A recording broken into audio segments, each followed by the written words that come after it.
بسم اللہ الرحمن الرحیم۔ دجال کون ہے اور اس وقت وہ کہاں ہے؟ یہ سوالات ہر مسلمان کے ذہن میں منڈلا رہے ہیں۔ تو آج ہم اس ویڈیو میں دجال کے ایگزیکٹ لوکیشن کے بارے میں جانیں گے کہ وہ اس وقت کہاں ہے۔ تو دجال کے بارے میں بہت ساری احادیث ہے۔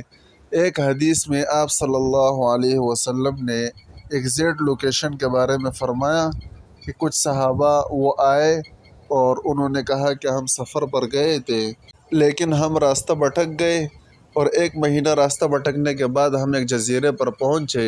بڑی کشتی سے ہم چھوٹی کشتیوں کے ذریعے وہاں پر اترے تو وہاں پر ایک عجیب سے مخلوق سے ہماری ملاقات ہوئی جس کا نام جساسہ تھا اور بڑے بڑے بال تھے۔ اس نے ہمیں کہا کہ وہاں سامنے مندر میں ایک شخص آپ کا دیر سے انتظار کر رہا ہے۔ جب اس کے پاس ہم گئے تو اس نے ہم سے 3 سوالات پوچھے۔ ایک یہ کہ بیسان کے درخت ابھی موجود ہے یا نہیں، تو ہم نے کہا کہ ہاں موجود ہے۔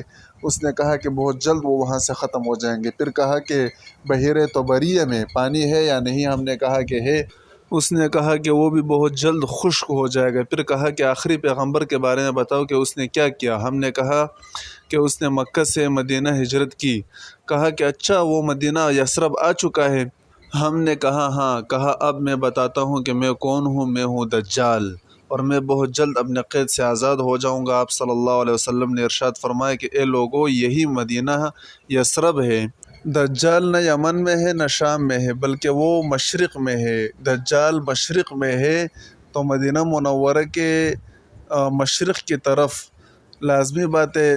ایک جزیرے میں وہ لوگ ٹھہرے تھے تو مدینہ سے مشرق کی طرف 4 جزیرے پائے جاتے ہیں عربی، لکشدویپ انڈیا میں، اور سکوٹرا یمن میں، اور مسیرہ عمان میں، اور اسٹولا پاکستان میں۔ تو یمن کے ان 2 جزیروں میں تو دجال نہیں ہے، کیونکہ مدینہ سے اگر مشرق کی طرف بالکل سیدھی ایک لائن کھینچی جائے تو وہ اسٹولا آئی لینڈ سے گزرے گی، اور اس میں ایک مندر بھی موجود ہے جو صرف اسٹولا آئی لینڈ میں ہے، اور یہ مندر 2000 سال پرانا مندر ہے، اور یہ واقعہ 1450 سال پہلے آپ صلی اللہ علیہ وسلم نے بیان فرمایا۔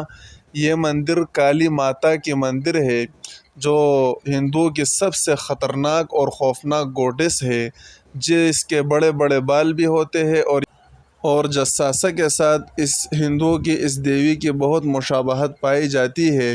لیکن آج آپ اسطولہ آئی لینڈ جائیں گے تو شاید وہاں پر آپ کو دجال نہ ملے۔ دجال آزاد ہو چکا ہے یا نہیں اس کا تو کوئی پتہ نہیں ہے، لیکن حدیث میں جو لوکیشن بتائی گئی ہے تو اس کے نشانات وہاں پر موجود ہے۔ مثلا مندر وہاں پر موجود ہے، کالی ماتا کی مندر جو جساسہ کے ساتھ بہت زیادہ مشابہت رکھتی ہے۔